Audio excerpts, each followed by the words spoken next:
Astrosaurs, Book 3, The Seas of Doom, by Steve Cole. Chapter 2. "Quick, you guys!" yelled Cripes. "Back to the elevator!" Iggy and Gypsy didn't need telling twice. They quickly splashed over to the elevator. Tegs and Arcs began to follow, but before they could reach the others, the floor before them crumbled away into the water. "We're cut off!" cried Arcs. "Iggy, Gypsy," shouted Tegs, "get out of here now, while you can." "But we can't leave you," called Gypsy. "You'll drown." "That's an order," Tegs bellowed. Iggy sadly saluted him, and Cripes pressed the button. The elevator clanked slowly upward. "We'll get help," Gypsy called. Then they were gone. Arcs yelped as a large chunk of falling ceiling nearly squashed him. "Come away from the edge, Captain," he shouted. "If you fall down there, you'll never get out again." "Wait," Tegs called, rooted to the spot. "Look, something's moving down there." Arcs edged closer. Sure enough, he saw a dark shadow in the oily water. It looked like the shadow of something very big and very, very dangerous. "If only we could get a closer look at it," said Tegs. "Captain," Arcs gasped, "if the water level keeps rising, it might swim up here to get a closer look at us." Together, they backed away from the edge. The freezing cold water was now up to their chins. "This looks like the end," Arcs sighed. "We'll find a way out," said Tegs bravely. He tried to think, but it wasn't easy with the noise of the clanking machines all around them. Then he had a brainwave. "The machines!" he cried. "If we can climb up onto the machines, we'll be higher up. The water will take longer to reach us." Tegs grabbed hold of one of the dangling scoops with his beak. He used it to haul himself up onto the clanking conveyor belt. Arcs tried to do the same, but he struggled. Tegs wrapped his long tail around the Triceratops' head frill and helped him up. Tegs wrapped his tail around the Triceratops' head frill and helped him up. "Now the water only comes up to our toes," Tegs beamed. "But we're heading for the wrapping machine," cried Arcs. "It'll squash us up into a parcel." "No, it won't," said Tegs, smashing his big bony tail into the machine. It exploded in a cloud of sparks. "I think it's out of order." He grinned.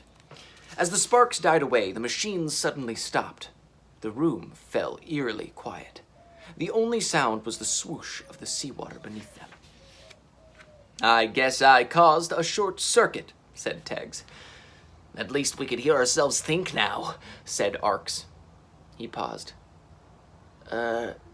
Captain, can you hear what I hear?" Tegs listened. "I can't hear anything." "Exactly," said Arcs. "Whatever was attacking us seems to have given up." Tegs peered over the edge of the conveyor belt. There was no sign of the dark shadow beneath the sea. "I think you're right," he whispered. But then something large and white came whizzing up through the water. "Look out!" yelled Tegs. The big white thing burst out of the sea below them with a massive splash. A huge wave of water crashed over Tegs and Arcs, blinding them both. "It's a sea monster!" shouted Arcs, blinking furiously. "Get behind me, Arcs!" cried Tegs, his eyes stinging. "I'll fight it off." "Actually," said a familiar voice, "I only wanted to give you a lift." Tegs grinned with delight as he blinked away the last of the salt water. "Iggy!" he cried. The big white thing was only the shuttle. Now it bobbed about on the water in front of them like a giant rubber duck in a very big bath. Iggy stood in the doorway. Gypsy leaned out behind him and waved. We thought this might be a good time to see if the shuttle works underwater." "Luckily it does," added Cripes, peering over Gypsy's shoulder. "At least for short trips." "Good work, guys," said Tegs as he leaped aboard. "Come on, there's no time to lose. We just saw something very big and dark swimming about down here." "Good work, guys," said Tegs as he leaped aboard. "Come on, There's no time to lose. We just saw something very big and dark swimming about down there. Let's try to follow it." "That's risky, Captain," said Arx. "That thing must be big enough to swallow the shuttle in one gulp." "It's a risk we'll have to take," Teggs told him. Once Arx had scrambled into the shuttle, they set off. Like a submarine, the little ship ducked under the waves and hummed quietly through the clear green water. But all they saw were schools of tiny fish swimming past them. There was no sign of the mysterious dark thing. "How could it just vanish?" Teggs asked. Suddenly, a warning light came on in the shuttle. "Seawater's getting into the engine pipes," said Iggy. "Okay, Iggy," Teggs sighed. "Better head back to the surface. Fast." "Aye, aye, Captain," said Iggy. He steered the shuttle sharply upward.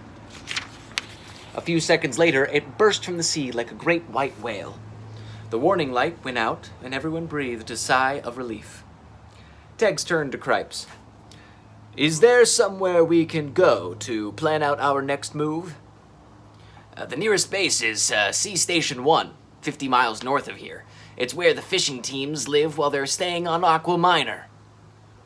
"Will the shuttle get us that far?" asked Arx. "Just about," said Iggy. "We don't have enough power to fly, but we can chug along on the surface like a motorboat." "Good," said Teggs with a grin. "I just hope there will be some food there. I'm starving."